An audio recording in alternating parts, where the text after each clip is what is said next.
तो पाई सीरियल रे आजी राति रे देखिबाकू पाइबे जबरदस्त सेन। आजी चिकी रोही करिथिबा सबु कांड कर्णमाकू परिवार आगरे खोली कहि देइछंती चिकी।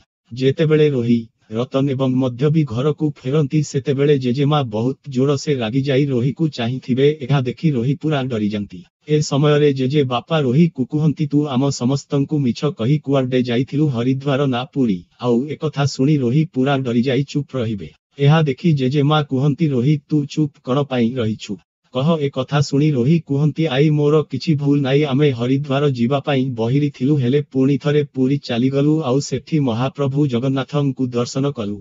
आई मु तमकु कथा दउची अरथरकु पुरी गले तमकु सांगरे निश्चित नेकी जीवी।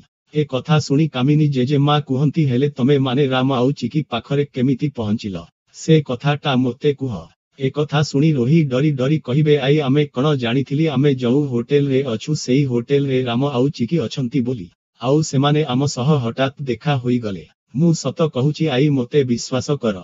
आउ एस जदि सत कहूचु ताहेले सबु सत कथा कहिदे रोही नहेले मु बाध्य होई कहिबी। आउ चिकी को देखी रोही पूरा डरी जांती। आउ समस्ते चिकी को देखी आश्चर्य होई चाहि रहिथिबे कारण चिकी साड़ी बदलरे रामंकर ड्रेस को पिंधि घर को आसीथिबे केही भी किछि बुझी परंतिनी। ए समय रे चिकी समस्तंक आगरे रोही होटेल रे रामंक सह कण सबु करिथिला सबु किछि परिवार आगरे खोलिकी कुहंती। आउ ए कथा सुनी समस्ते पूरा असह्य होई जांती। तेबे सांग माने आपण माने कण भाबुछंती सबु सत जानिला परे जेजेमा कण रोही को घरु बाहर करिदेबे जदि ताहाले हमकु एस बोली कमेंट करंतु। रहुछि नमस्कार। जय जगन्नाथ।